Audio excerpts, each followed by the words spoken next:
Now, if thinking about, talking about, managing your finances makes you want to jump out of a window screaming, throw it out the window, then honestly, same.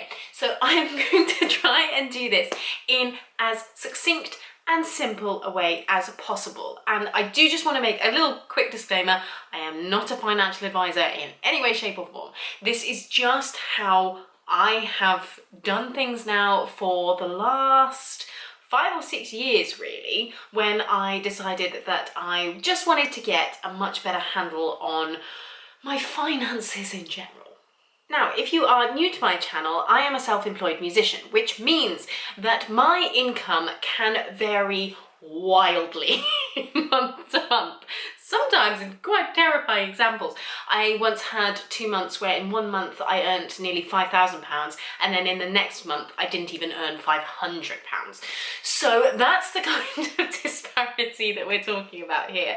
So I am going to sort of split this video into 3 sections, and I'm going to talk about the 3 things that I do just to keep track of where everything is. And I do also have to say that I have to give full credit to my husband because he built most of these spreadsheets and then I tweaked them.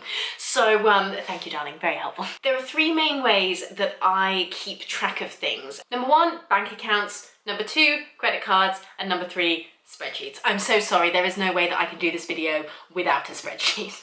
But the first one, bank accounts. I have a separate work account and I cannot urge you to do this more strongly.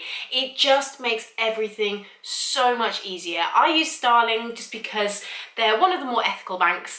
Their interest rates are pretty decent, and they also have this really handy feature on their mobile app which is called Spaces, which means that you can just really easily sort of set aside money from any money that comes into the account for any predictable expenses or tax payments, things like that.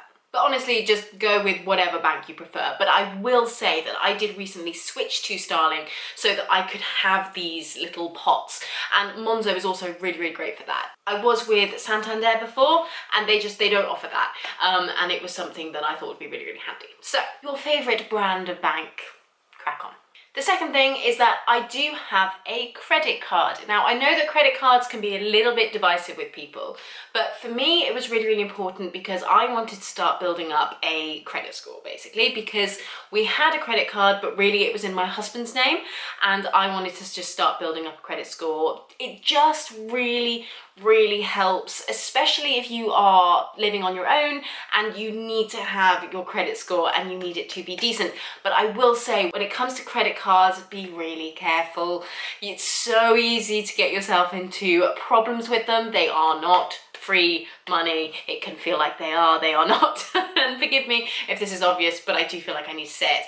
And I use that for all of my work expenses because I don't get paid in advance for anything other than teaching. So having that credit card just means that I can, buy myself food when I'm out on a gig, but I'm not worrying about whether I've got that money in my account yet. It just gives me that little bit of wiggle room and, like I say, helps with the credit score. So that's the reason I have a credit card. And then the third thing are the spreadsheets. Now, these ones I will actually take you through in a little bit more detail because these spreadsheets are the thing that absolutely changed the game for me. Honestly, before I had these spreadsheets, I just didn't really look at it, to be honest. I was like, I'm making my rent every month, so it's not a problem.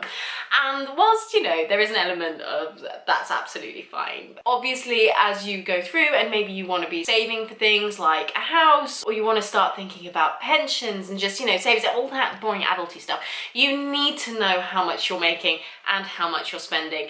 And also, one thing I will say is a little encouragement is that it's probably not as scary as you think, because when my husband first encouraged me to do this, honestly, I didn't want to because I was scared that I wasn't making very much. And I was a bit like, oh, I don't want to see that number in black and white and it's going to feel a bit depressing. But actually, it turned out to be really, really encouraging. I was actually making a lot more than I thought I was and actually managing it fairly well, which was a real encouragement. So don't be scared, is my point. So this is an example of my income spreadsheet. Now, I'm obviously not going to show you my actual income spreadsheet. I actually have no qualms about letting people know what I earn, but I appreciate that obviously other people within the orchestras will be earning the same amount and they may not want their income blazed across the internet, which is fair enough. So I've just gotten a completely blank one, and this is what I will do when some work comes in. Okay, so say it's the 1st of May today, so let's just do that for ease. So work month is obviously May, client/employer. So this will be the orchestra or the parent if it is for teaching work. So say it is the London Concert Orchestra, who I work with a fair bit. Does it annoy anybody else when like it's not in capitals and it has to be neat? No, just me. Okay. So expected amount. Now this is not what they actually pay me, disclaimer. But say it was £200. We're going to keep the amount easy. That is what I will put in as soon as I get the booking and it's confirmed. Okay. Now this spreadsheet links up to our bigger budgeting spreadsheet, and which I can go through if you would like me to, but it's actually something that my husband built, so I'm not quite as au fait with how it works. But all I know is that this links to that, and if I don't fill this in, I get told off.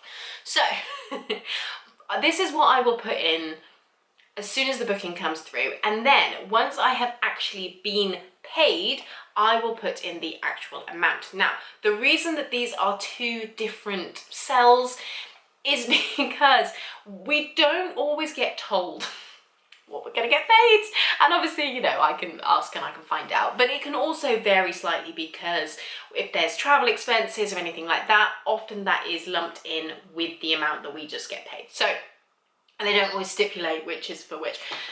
It's a very, very wonderful system. Anyway, and then I have my tithe because I give to our church, and that's 10%, so 20% there. 20%, £20 there. Now, credit card expenses. I fill this out sometimes I don't. I get a bit lazy with it because I just put the full amount of my credit card expenses in our other spreadsheet, but this is here because I should be filling it out.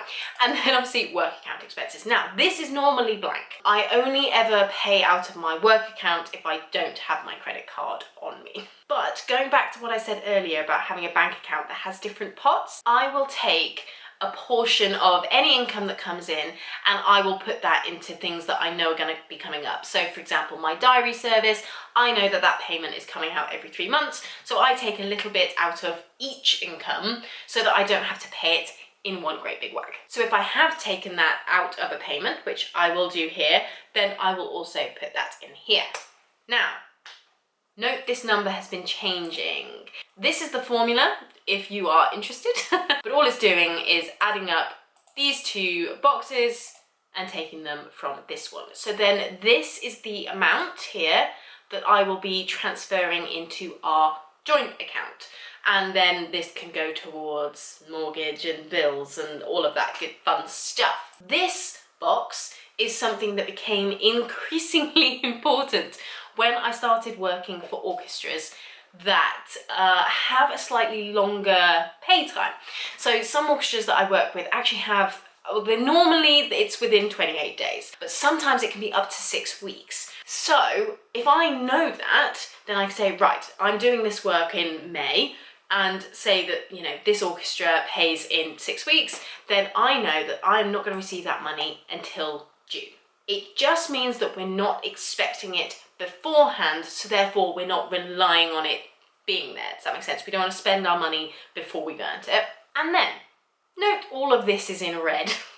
I tried to make it a nice red, but you know, it's not my favourite colour in the world. Guess what my favourite colour in the world is? Actually, is it my favourite colour? I don't know, not the point. So, as soon as I have been paid for something, I turn this line green and I change this to a little Y for yes. And what that does is it just means that I can basically go, right, I've been paid for this. I no longer have to worry about it. Whereas if, you know, I had a few different things in here and then there was a line that was still red, I would know that that's a payment that I potentially need to start chasing. This is particularly useful for my teaching work because, you know, Parents are busy, sometimes they forget, sometimes I have to chase them. This spreadsheet is something which can feel like a bit of an added task. And when you are self-employed, there are so many things that you have to think about. I really, really do appreciate that. But this actually makes your life so much easier. Once you get in the habit of filling it out, then it's brilliant. And obviously, you know, if I know that I have work coming up in June, then I will simply whack it in here. Now, once I've, you know, finished filling in a month, I just sort of select that edge and I put a nice little thick line. So I go, right, this is May, now we're into June work, and so on and so forth. And then I archive the sheet once it's gotten to the end of the financial year. And all of these sheets operate within the financial year. So in the UK, that is April. So 1st of April is the start of the new financial year. And that makes things so much easier from a tax return point of view. Please, please do it. I used to do it from the 1st of January. Terrible idea, because obviously then everything is kind of out of sync. So that is my income spreadsheet, which leads us on to the second spreadsheet. So this is a spreadsheet that I fill out at the end of every month or the start of the next one, or sometimes a few months later, if I'm being perfectly honest. This sheet is the reason that I can do my tax return in like half an hour tops. So I cannot urge you enough to have a think about building something like this, because it makes my life so much easier. Step 1, we have income. Now, I will do this, I will go to my banking app and I will do this as to what money came in that month rather than the work that I did that month, if that makes sense. So thinking back to the income spreadsheet, I could do some work and then not be paid for it until the following month, and that all just starts getting a bit complicated. So I just put in what money came into my bank account this month. So I'll put the title of the orchestra. Sorry, London Concert Orchestra, you are just being used as the example here because you're fresh in my mind. And then I will put the amount here. And then this very nicely just adds up everything in these cells. Again, feel free to use this formula, it's a very useful one, and just creates a little total here, and then it all just totals up here at the bottom. Now, I keep my playing work and my teaching separate, but you can title them however you like. And then we have tax and national insurance. So these little cells just add up the amount that I will owe in tax and national insurance at the end of the financial year, which is super, super helpful. So, food expenses. Now, when it comes to the tax return, it's actually quite a generic box of like, how much did you spend on food? So this amount will just be, you know, it'll be one figure that I input. If they choose to investigate me, which they could do if they think that I haven't filled out my taxes correctly, then obviously I will have to go into a bit more detail with this, because you're not allowed to claim for alcohol and you have to be quite specific about, you know, was the food definitely bought when you were at work, all of those kinds of things. So I choose to keep this simple because the chances of me being investigated are very low. So if they need more details, I will get them out and I will find the receipts and do all of the things. But for my month-to-month ease, I keep it very, very simple. And I just add up any food all in here, any coffee all in here. And this is also partially just to keep track of how much I'm spending on these things. It's very easy to spend a lot, particularly when you are often having to find food in the evening and you've got a big concert and then a long drive home, you need a decent meal, it can get very expensive. So this is also partially just to keep track of actually how much I'm spending. So this next little section is for insurance and pension. Now I have to actually admit here that I do not currently have a pension. This is not good, okay? Do not follow my example. I need to get one set up, and that is actually one of the things that inspired me making this video, was that I was like, I really, really should have a pension because, you know, I don't really know about these things, and I've been researching it and getting into it. So I may make a separate video about that, we'll see. But that is something that I'm in the process of setting up. And then instrument insurance is just simply whether that payment has come out that month or not. It happens once a year, nice and easy. So, health and beauty. As a musician, I can claim quite a lot of beauty treatments, makeup, that kind of thing, haircuts, that can all go into my tax return, so therefore I put any of that in there as well. Gym, also a taxable expense. My body is my job. If my body breaks, I cannot do my job, so therefore maintaining that is a taxable expense. And then any concert clothes that I've had to buy, and then just other, self-explanatory. Travel. Now, this is the most painful box that I have to fill out because I spend a huge amount on travel. Often it is reimbursed, which is great, but obviously you do have to front the cost of this yourself, which is where the credit card comes in very, very handy. Now, car mileage, because car mileage is done separately to other travel in your tax return. So then we've got trains, bus, plane, parking, other. Again, self-explanatory.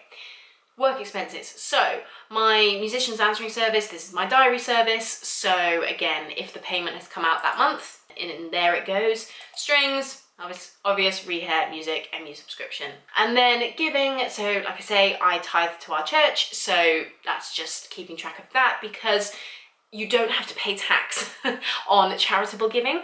So it's not the reason I do it, by the way, but you don't have to. So therefore, just having that amount readily available to me is very, very handy.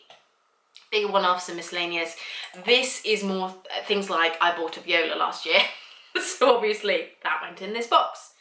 And then this is just a little bit of a collation. And then, like I say, these are all just collating. All of those numbers end up in this here. I'm so sorry. Are you still with me? Please make sure that you've got a cup of tea or a drink. We're so nearly at the end of this, I promise you. And then we've got total income before expenditure. Again, these are all boxes that you have in your tax return. So being able to go, what is my total income before expenditure? Ah, here it is super, super handy. Total income after expenditure, self-explanatory, and then total income after tax and NI. So, tax year totals. Now, these are the boxes that I will sort of collate as the year goes on. So, for example, in April's sheet, this will just have the numbers that are in this sheet. But then in May, I will add the total revenue from both April and May, and I'll put it in here. So these will be updated as the year goes on. And that again is just to make my tax return super, super easy. And then these are just reference numbers. So this is, you know, how much I can earn before I have to start paying tax on it. So once this amount goes over £11,850, I have to start putting aside money to pay my tax bill at the end of the year. Again, this is something that I cannot recommend you doing more highly because so many people get to the end of the tax year, get landed with their tax bill and have a panic. Whereas if you just kind of save for it throughout the year, I know it can feel painful to take that money out of your income, but trust me, it's much less painful to do it that way round than it is to have a big bill at the end of the year that you are not prepared for. I really, really hope this video has been useful. I know there's been a lot. I have tried to do this as concisely as possible while still showing you the full picture. So if you have any questions, please, please, please do comment them down below. If you have enjoyed this video, please do give it a like and subscribe to my channel. I know that a lot of people are banging on about the fact that so many people watch YouTube and are not subscribed at the moment. It's really true, and it doesn't cost you anything. It's completely free. So just, yeah, hit that little subscribe button. It would be lovely to have you, and I will see you guys in another video. Bye!